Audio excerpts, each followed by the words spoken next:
எல்லாருக்கும் வணக்கம். ஓம் குருபியோ நமஹ.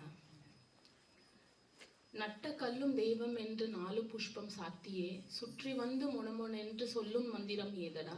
நட்ட கல்லும் பேசுமோ நாதன் உள்ளிருக்கையில் சுட்ட சட்டி சட்டுவம் கரிச்சுவை அறியுமோ அப்படின்ற அந்த பாடலை பாடியவர் தான் ஒரு சித்தர். அவரை பத்தி தான் நம்ம பேச போறோம். பொதுவாகவே பிறந்த குழந்தைங்க எப்படி அழும் அப்படிங்கிறது எல்லாருக்குமே தெரியும். ஆனா இந்த ஒரு அருமையான குழந்தை மட்டும் பிறக்கும் போதே திருநாமத்தோட, அதாவது சிவசிவா அப்படின்னு சொல்லி தான் பிறந்ததா சொல்றாங்க. அதனாலதான் அவங்க அப்பா அம்மா சிவவாக்கியர் அப்படின்னு சொல்லி அவருக்கு பேரு வச்சதா வரலாறு சொல்லுது. இவரை பத்தி தான் நம்ம பேச போறோம். அவர் பிறந்ததுலேருந்தே நல்ல திருநாமத்தோடையும் அந்த ஞானத்தோடையும் வளர்ந்ததுனால அவர் வளர வளர அவருக்கு நிறைய தாகம், அதாவது ஞான தாகம் ரொம்ப அதிகமா இருந்ததுதான். ஆனா போக போக அதோட தாகம் எவ்வளவு இருந்ததுன்னா, தன்னோட மெய்ஞான அறிவை வளர்த்துக்கணும் அப்படின்றதுக்காக நிறைய கேள்வி கேட்கிறாரு. ஆனா அவரோட கேள்விக்கு யாருக்குமே விட தெரியல. போக போக அவர் அவங்க அப்பா அம்மா கிட்ட கேட்க கேட்க உன்னோட விடைக்கு எந்த இதுவும் என்கிட்ட, கேள்விக்கும் எந்த விடையும் என்கிட்ட இல்லை, நீ அப்படியே பார்த்து ஒவ்வொருத்தர நீ எவ்வளவு தூரம் நீ போய் டிராவல் பண்ணி பார்க்க முடியுமோ நீ போய் பாரு அப்படின்னு சொல்றாரு. அப்படியே அவர் தெற்குலேருந்து மேற்கு வடக்கு நோக்கி அவர் டிராவல் பண்ணி போறாரு. ஒவ்வொரு ஊரா மலையா போய் தேடுறாரு. ஆனா அவரோட மெய்ஞான அறிவை யாராலையும் விடைய கொடுக்க முடியல. அப்படியே ஒரு பாயிண்ட் போய் காசி நகரை போய் அடையிறாரு. காசி நகரத்துல அவர் என்னன்னா காதை கொடுத்து கேட்டாரோ அதெல்லாம் உணர்றாரு. ஃபார் எக்ஸாம்பிள், முதல் வேலையா காசி நகரத்துல போயிட்டு நம்ம காசி விஸ்வநாதரையும் அன்னபூர்ணி மாதாவையும் தரிசிச்சுட்டு அங்க இருக்கிற முனிவர்கள், தவசிகள், யாகிகள், சித்தர்கள் இவர்கள் எல்லாரையும் பார்த்து அவரோட மெய்ஞான கேள்விகளை எல்லாத்தையும் கேட்கிறாரு. ஆனா யாருக்குமே அந்த பதில் கிடைக்கல.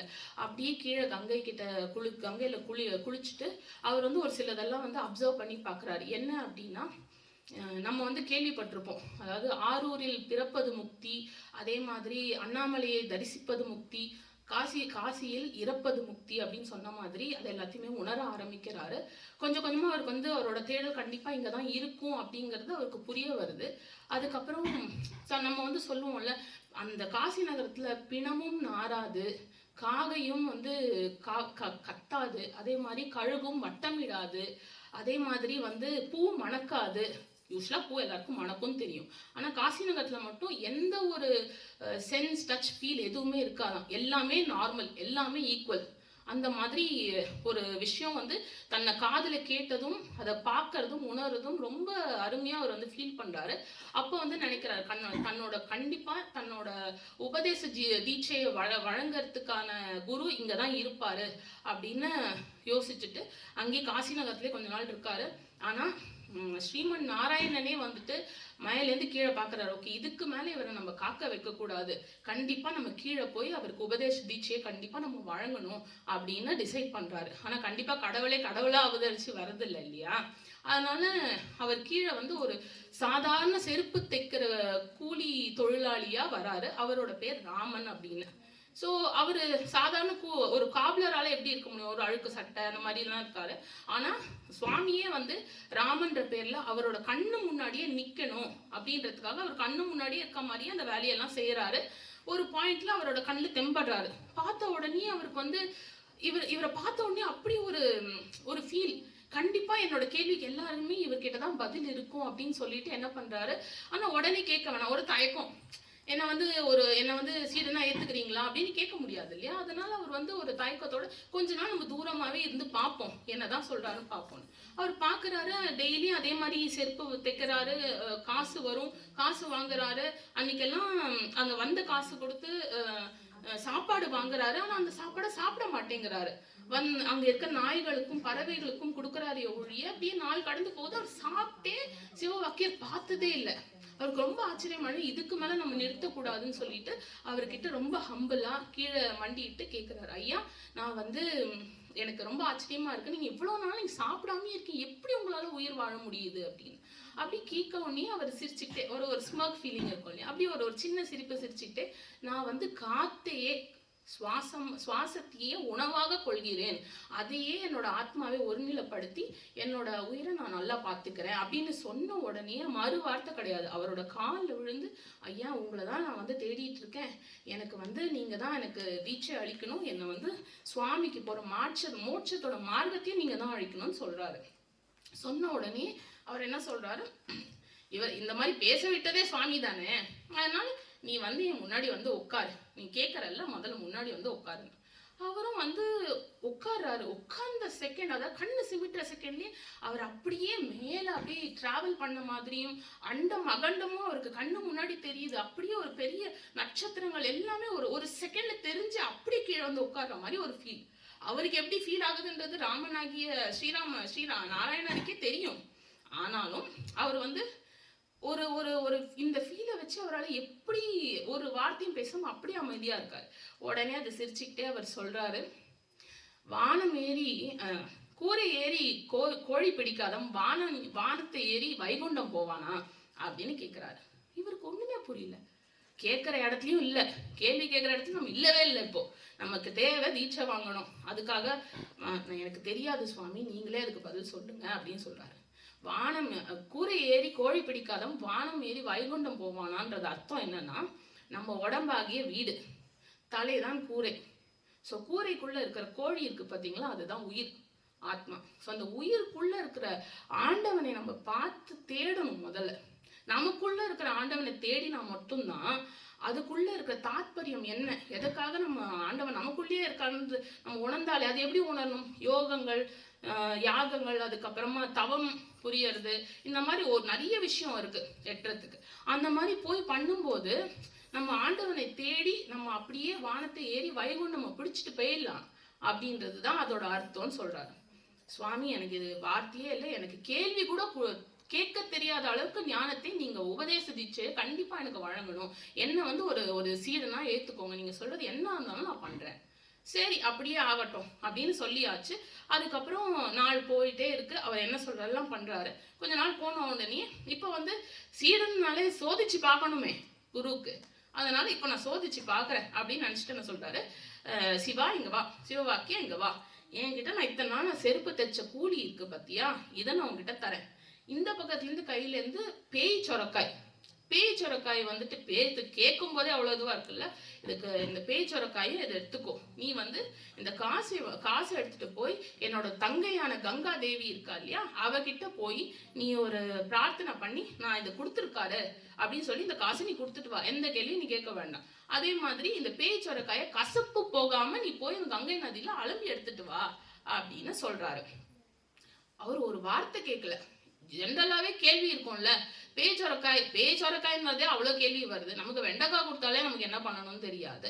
அந்த மாதிரி பேச்சொரக்காய் ஆரம்பி ஒண்ணுமே ஒரு வார்த்தை கேட்கல, நேரா போறாரு. அந்த மாதிரியே சொல்லி அவரை முதல்ல கங்கை நதியில போய் இறங்கி, தாயே இந்த மாதிரி என்னோட குருநாதர் கொடுத்துருக்காரு, நீ வந்து இதை ஏத்துக்கணும்னு அப்படியே தண்ணி உள்ள இருந்து அழகா ஒரு ரெண்டு கை வெளில வருது.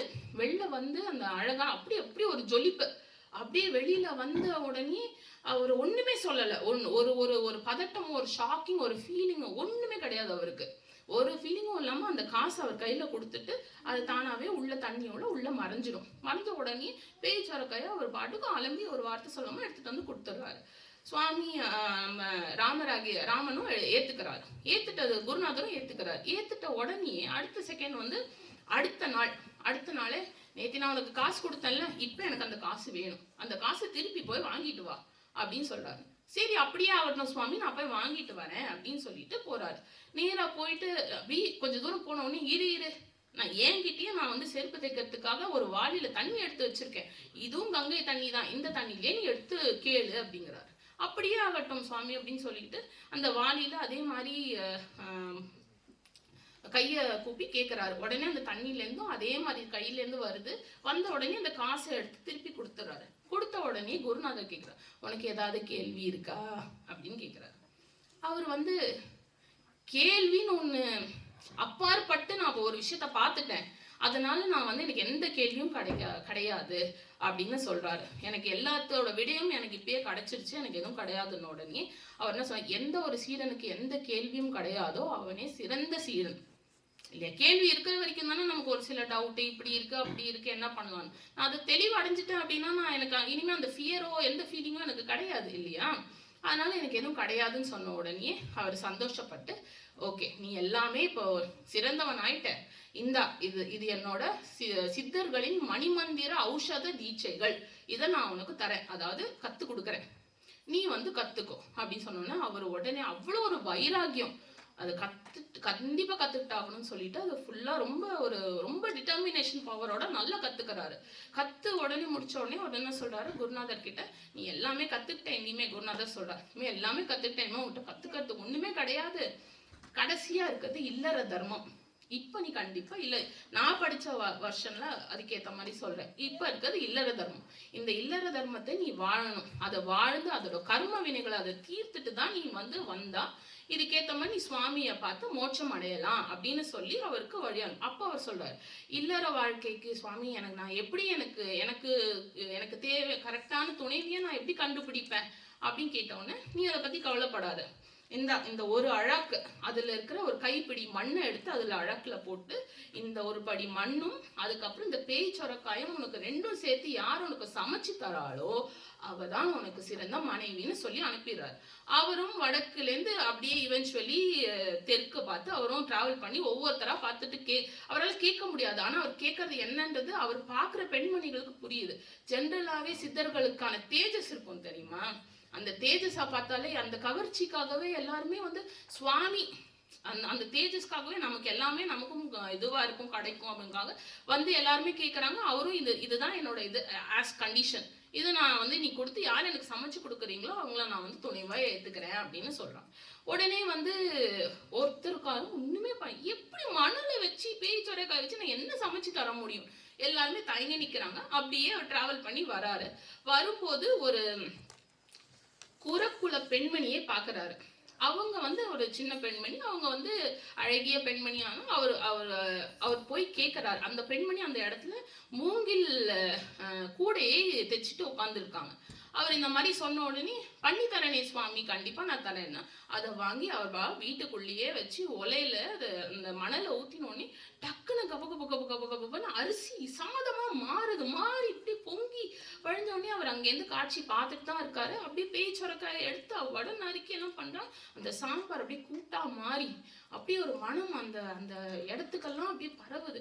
உடனே சாப்பாடும் போடுறா, எல்லாம் நிம்மதியா சாப்பிட்றாரு. சாப்பிட்டு முடிச்ச உடனே, தாயே நான் இந்த மாதிரி இதுதான் என்னோட குருநாதரோட ரிக்வெஸ்ட், நான் இதுதான் நான் பண்ணணும்னு இருக்கேன், நீ என்னை கல்யாணம் பண்ணிப்பியா, ஆனா நான் சித்தர் கூடிய வழிபாடுகளும் நான் கண்டிப்பா பண்ணுவேன், அது என்னால நிறுத்த முடியும். ஒரு வார்த்தையுமே கேட்கல. கேட்ட உடனே, கண்டிப்பா சுவாமி, ஆனா இது என்னோட அப்பா அம்மா ஒத்துக்கிட்டா மட்டும்தான் என்னால நான் கல்யாணம் பண்ணிக்க முடியும் அப்படின்னு சொல்றாரு. அவர் சொல்லி முடிச்சா அன்னைக்கு சாயந்தரம் அவங்க அப்பா அம்மா வேலையை முடிச்சுட்டு காட்டுல இருந்து மூங்கில் மரத்தெல்லாம் வெட்டி வீட்டுக்கு வராங்க. வீட்டுக்கு வந்த உடனே, என்னடா இது வீட்டுக்கு முன்னாடி சித்தர் உட்கார்ந்துருக்காரு, நமக்கு என்ன அந்த ஒரு பதட்டம் இருக்கும் இல்லையா, பேசுறாங்க. பேசி முடிச்ச உடனே, இந்த மாதிரி இதுதான் விஷயம், உங்க பொண்ணை கல்யாணம் பண்ணிக்கலாங்கன்னா எனக்கு எங்க 2 பேருக்குமே ரொம்ப சந்தோஷம், ஒரு சித்தர் என்னோட மாப்பிள்ளையா வர்றது எனக்கு நான் ரொம்ப கொடுத்து வச்சிருக்கணும், ஆனா எங்க குல வழக்கப்படி எங்களோட வேலை என்னமோ அதையும் நீங்க செஞ்சா மட்டும்தான், அண்ட் நீங்க எங்க கூடயே எங்களோட குலத்தோடையும் நீங்களும் இருக்கணும், மாப்பிள்ளையும் எங்க கூடயே பொண்ணோடையே இருக்கணும் அப்படின்னு இந்த ரிக்வெஸ்ட்க்கு உங்களுக்கு ஓகே அப்படின்னா நான் கல்யாணத்துக்கும் சம்மதிக்கிறேன்னு மாமனார் சொல்றாரு. உடனே அடடே அது எனக்கு எந்த பிரச்சனையும் கிடையாது, நான் பண்றேன் அப்படின்னு சொல்லிட்டு கல்யாணம் நல்லபடியா நடக்குது. இல்லற வாழ்க்கையும் ரொம்ப அருமையாக வாழறாரு. ஆஸ் யூஷுவல் அவரோட கடமைகள் இருக்கு இல்லையா. ஸோ சித்தராக இருக்கிறதுனால சின்ன வயசுல இருந்தே சிவனோட நாமத்தை சொன்னதுனால சிவனோட பஞ்சாட்சர வித்தைகளையும் மந்திரங்களையும் யோக ஞான வித்தைகள் குரு சொல்லி கொடுத்ததுனால அந்த மந்திரத்தையும் சொல்றாரு. சொல்லி முடிச்சுட்டு அன்னைக்கு கூறிய வேலைகள் என்ன, அவருக்கு போய் மூங்கில் மரம் வெட்டணும். அவர் எல்லாத்தையும் எடுத்துட்டு அதுக்கு வெட்ட வேண்டிய விஷயம் என்னென்ன இருக்கோ அதெல்லாம் எடுத்துட்டு கிளம்புறாரு. நேரா போறாரு. ஒரு மூங்கில் மரத்தை வெட்டின உடனே அதுலேருந்து ஒரு தங்க துகைகள் அப்படியே நிறைய அப்படியே ஸ்பிளாஷ் ஆகி நிக்குது. அவ்வளோ ஜொலிப்பு. அதை பார்த்த உடனே யாருக்கா இருந்தாலும் ஒரு சஞ்சனம் வரும் இல்லையா. பார்த்த உடனே ஐயோ இது ஆட்கொள்ளி, வேண்டவே வேண்டாம், இது நான் எனக்கு வேண்டவே வேண்டாம், ஆட்கொள்ளி ஆட்கொள்ளி ஆட்கொள்ளின்னு அப்படியே கத்திட்டே ஊருக்குள்ள வராரு. வந்த உடனே ஒரு 4 பேர் அங்க இருந்து அந்த குறக்குல மக்கள் இருப்பாங்க இல்லையா, அவங்க வந்து அந்த 4 பேர் பார்த்துட்டு எதுக்கு இப்படி கத்திட்டே வராரு, என்ன ஆச்சு என்ன அப்படின்னு கேட்டோன்னே, இந்த மாதிரி நான் பார்த்தேன், ஆட்கொள்ளியை பார்த்தேன்னு, வாங்க என்னன்னு பார்ப்போம் அப்படின்னு சொல்லி பார்த்தா அங்க அவ்வளோ தங்கத்துகைகள். என்னது இது, இவர் இந்த மாதிரி யோசிக்காம இப்படி சொல்றாரு அப்படின்னு சொல்லி, சரி சரி நீங்க போங்க, நீங்க வீட்டுக்கு போங்க, நாங்க இதை வந்து எடுத்துட்டு நாங்க பாழுங்கிணல்ல போட்டு வந்துடுறோம் அப்படின்னு சொல்றாரு. சரின்னு சொல்லிட்டு இந்த 4 பேருக்கு சாதாரண மனுஷங்களாச்சே, ஆசை யாருக்கு விடும் இல்லையா?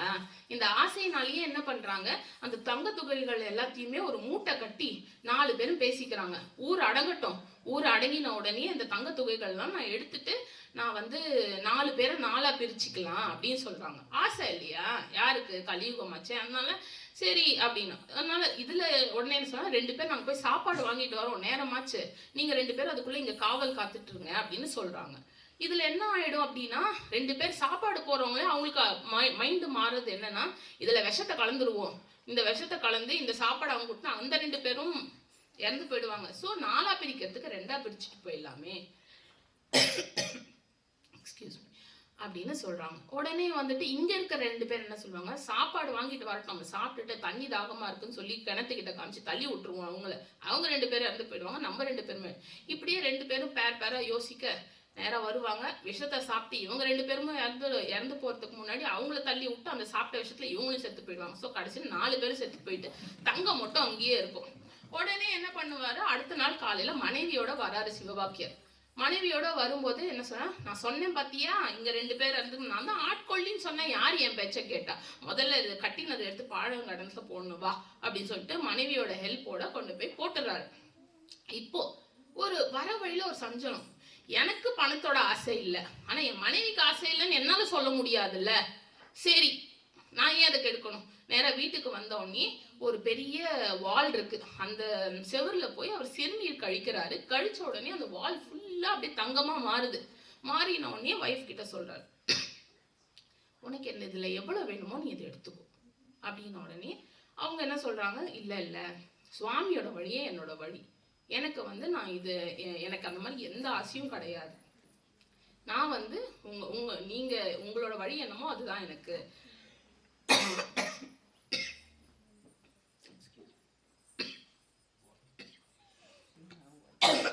சொல்றாங்க. பார்த்தோன்னே ரொம்ப வியந்து போயிடுறாங்க. அப்படியே வந்து நாள் போகுது.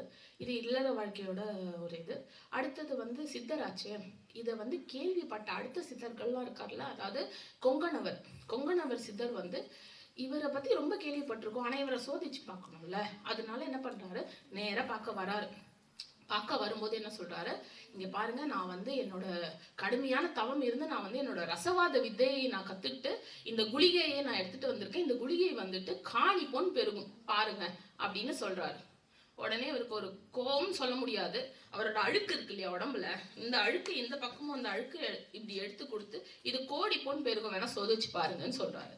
உடனே அவர் வந்துட்டு அப்படியா அப்படின்னு சொல்லி எடுத்து சோதிச்சு பாக்குறாரு, அது கோடிக்கும் மேல அந்த அளவுக்கு வந்து இருக்கு. அது பார்த்த உடனே அவர் வியந்து போய், நான் ரொம்ப தப்பு பண்ணிட்டேன், நீங்க வந்து ரொம்ப பெரிய சித்தர் அப்படின்னு சொன்னோடனே இந்த 2 சித்தர்களும் ரொம்ப திக் ஃப்ரெண்ட்ஸ் ஆயிடுறாங்க. அதாவது கொங்கணவர் சித்தரும் சிவவாக்கிய சித்தரும் ரொம்ப ஃப்ரெண்ட்ஸ் ஆயிடுறாங்க. இப்படியே நாள் கடந்து போய் அடுத்தது வந்து நம்ம சீர்காழியில் இருக்கும் சட்டைமுனிநாத சித்தரையும் மீட் பண்றாங்க. இவங்க 3 பேருமே தான் எல்லா இடத்துக்கும் போய் சத்சங் பண்றது, அதுக்கப்புறம் மக்கள் பணியே வந்து மகேஷன் பணின்னு சொல்லிட்டு தொண்டு செய்யறது, இந்த மாதிரி எல்லாம் அப்படியே பண்ணிட்டு வராங்க.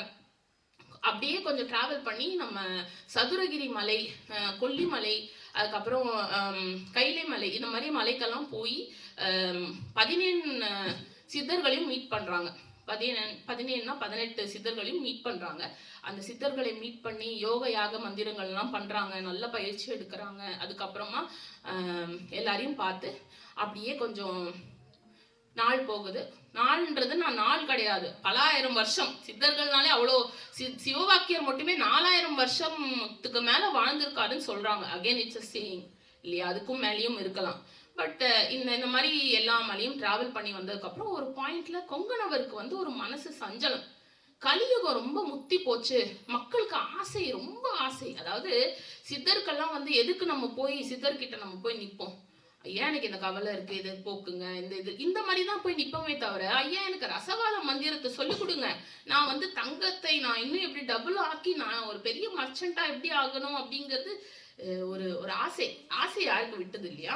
அந்த மாதிரி போக போக அவருக்கு ரொம்ப ரொம்ப வேதனை ஆயிடுச்சு. என்னடா இது இப்படி இருக்காங்களே மக்கள், கலியுகம் ரொம்ப முத்தி போச்சு, நான் இதுக்கு மேல நான் வந்து என்னால பொறுக்க முடியாது, நான் திருப்பதியில போய் என்னோட கல்ப தேகத்தை ஜீவசமாதி ஆக்கிக்கிறேன், கல்பகோடி காலம் ஜீவசமாதி ஆக்கிக்கிறேன். இந்த ஜீவசமாதி அதாவது அடுத்த மக்கள் கலியுகம் முடிகிற வரைக்கும் நான் வந்து பிரார்த்தனை பண்றேன், யாரெல்லாம் சுவாமியை பிரார்த்தனை பண்ணிக்கலாம் உங்களுக்கு எல்லாருக்கும் நான் வந்து இருப்பேன் அப்படின்னு சொல்லிட்டு திருப்பதியில சமாதி ஆகிறார், ஜீவ சமாதி ஆகிறார். இது கொங்கணவரோட முடிவு ஒரு பக்கம். இன்னொரு பக்கம் வந்து இப்போ சட்டைமுனிநாதரும் இவரும் இருக்காரு இல்லையா, சிவவாக்கியரும், இவங்க வந்து நிறைய பாடல்கள், நிறைய எழுத்துக்கள், அதாவது நம்ம இது இருக்கு இல்லையா,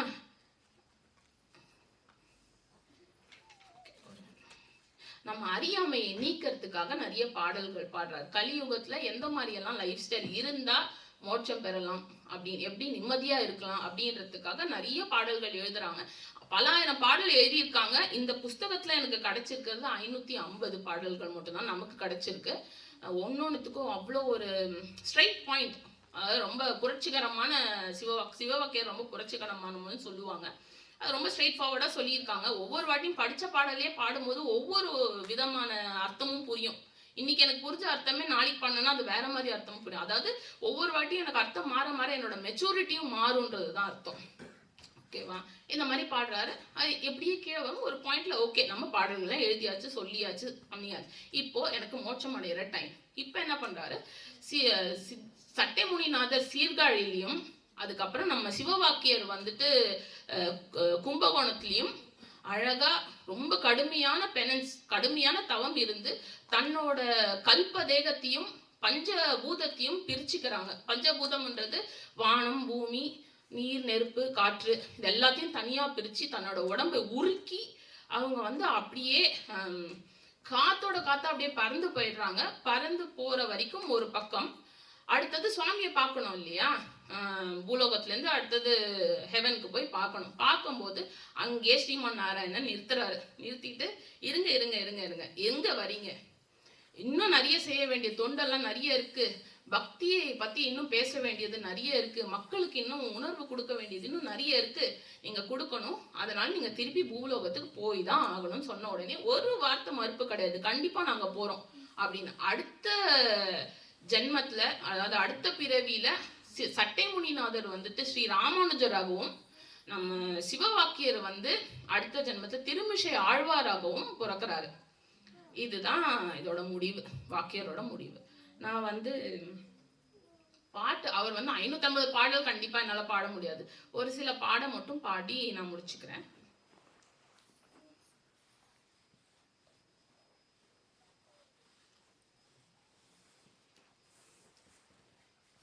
டைம் இல்லைனாலும் நான் கொஞ்சம் வேகமாகவே பாடிடுறேன்.